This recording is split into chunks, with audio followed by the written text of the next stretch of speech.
In the second part of the sermon, let's just look at the levels of listening, what I call levels of listening. Many times people say that God spoke to them. That's great, but did he really? Did he really speak to you? I don't doubt that God speaks to us. I don't doubt that we can listen to God. I want to know if God really spoke to you. If God is really speaking to you, how come he never tells you something that you don't want to hear?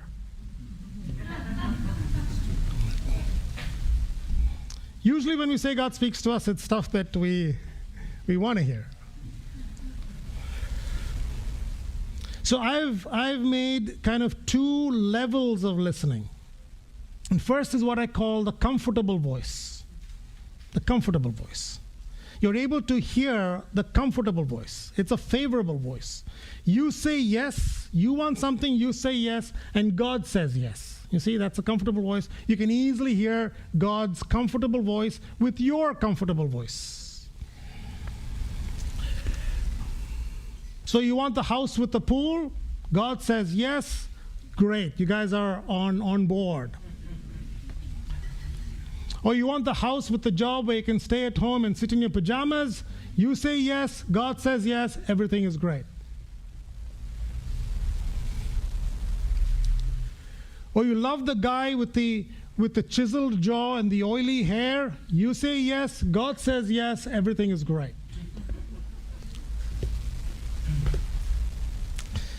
Then we come to the second kind of voice, which I will call the contrary voice, where you say yes and God says no.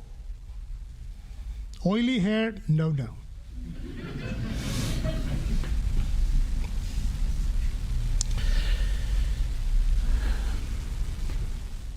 The question is, are we able to hear the contrary voice?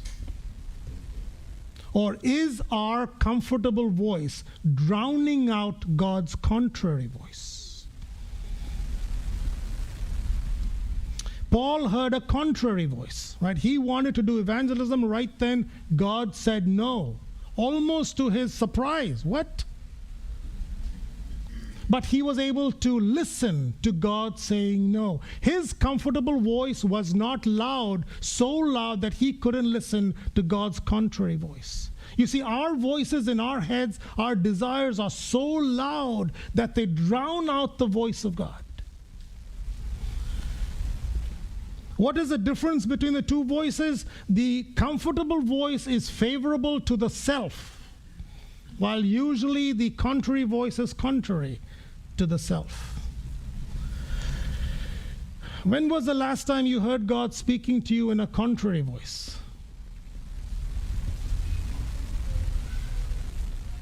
I suggest that it takes more maturity to hear the contrary voice. It takes more sitting in the presence of God. It takes listening to him more and more and learning to differentiate between what is your voice and what is God's voice, to be able to know when he is speaking to you in a contrary voice. The greatest example of listening in a contrary voice is Jesus in the Garden of Gethsemane. And let's pick up the story in Matthew chapter 26, verse 37. He took Peter and the two sons of Zebedee along with him, and he began to be sorrowful and troubled. He said to them, "My soul is overwhelmed with sorrow to the point of death." Going a little farther, he fell with his face to the ground and prayed, "My Father, if it is possible, may this cup be taken from me, yet not as I will, but as you will."